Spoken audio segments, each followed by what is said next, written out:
I bought View to the West from a police auction for $30, okay, fine, it was the starting price and there were no other bids. It is an oil painting, or so I assume, and the burnished bronze frame was included with it, and I figure the price was probably worth $30 in the frame alone. The painting itself is pretty enough that I figured at the time it would make a nice little piece to hang over the couch of our apartment and add a little maturity to the look of the one-bedroom my boyfriend and I share. When I brought it home, my boyfriend was furious, accusing me of wasting money again because I knew that every penny was precious. He was unemployed and I was barely keeping us afloat with my grocery clerk job. $30 was a lot of money, especially for something he labeled as a frivolity, but I never got to spend any money on myself. $30 is worth my mental health is the general tune of what I said. He wanted to argue, but even if he wanted to break up right there he'd be homeless, no close living family to speak of. Besides, we were technically in love and he couldn't leave me without putting some major thought into it. I wish I could tell you what the painting looks like, but I don't remember by now. I only remember the frame, with its intricate little floral designs and details. It's heavy, like real bronze, and the painting itself is about 3 feet wide and 2 feet tall, plus a few inches for the frame. There's no signature on it, which pointed to something maybe mass-manufactured, but the texture on the canvas, I'm trashy and touched it, shut up, made me think that it might be hand-painted. I hung it up over the couch as planned, without the help of my boyfriend who still stubbornly clung to the notion that it was a waste of money. He slept underneath it on the couch that night when I told him it was my money and I was allowed to spend it. The morning after, as I was getting ready for work, my boyfriend seemed shaken. I asked him what was wrong, knowing he was about to pick another fight over the stupid painting I'd bought at the auction. The painting, he said, was making him uneasy all night. There was something weird about it, and he said he wanted me to take it back to the auction to see if I could get my money back. Of course I didn't do that. It was a lame excuse anyway, and I had to work the next few days.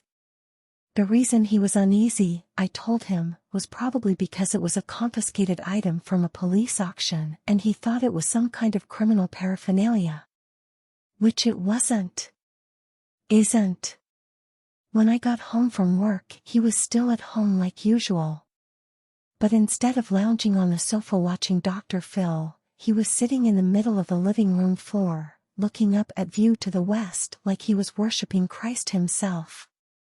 When I said his name, he didn't look up. I had to shake his shoulder to get his attention, and when he finally looked up at me, his eyes were red and dry. He managed to blink a few times, and I asked him what the hell he was doing. He didn't know. He thought he had seen a little black figure cross through the painting. It must have been some kind of a landscape, now that I'm writing it now, when he had been trying to go back to sleep on the couch after I left, and after that he couldn't stop staring at it. He claimed he hadn't realized so much time had passed while he was staring at it, and I wanted to accuse him of being dramatic, but those eyes were too hard to fake. Fine, I said.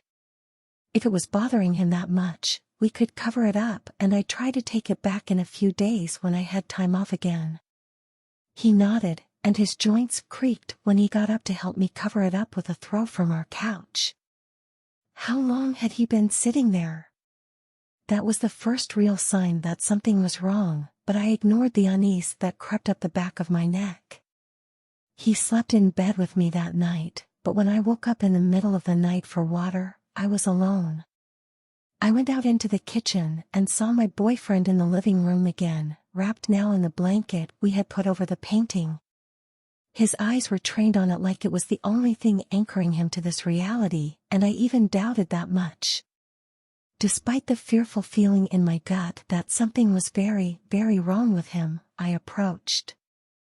I even tried to put myself between him and the painting, but he stared right on through me. I shook him again and he waved me off. I regret this, but I went back to bed shivering instead of calling for help. I didn't know what to do. Please don't judge me for that. When I woke up to my alarm in the morning, my boyfriend was nowhere to be seen. The blanket he'd been wrapped in was in the middle of the laminate flooring of the living room, discarded. The door was locked, the bathroom empty, too, but he'd left his keys on the kitchen counter where they always sat. And there was the painting, hung up on the wall where it had always been. I inspected it, hoping to see what my boyfriend had seen in it, trying to understand the obsession and praying it would tell me where he had gone. Fear soaked my bones. What if the painting had become too much for him to handle? What if I had awoken a psychotic break with the painting? What if he was on the street losing his mind and I was sitting at home, fretting over what he might be doing instead of going out to search for him? And then I saw them, two little dark figures like the shadows of moths fluttering across the center of the painting.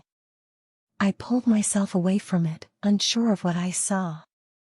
Desperate to see it again, to prove that I wasn't seeing things, too, like my boyfriend had. That was about 30 minutes ago. I texted my mom to let her know that my boyfriend is missing. If you know an unemployed Jonathan in Omaha, let me know if you know where he's at. We should talk, and I'm worried about him. In the meantime, I'm going to go look at the painting again to watch for the figures one more time. There must be something there.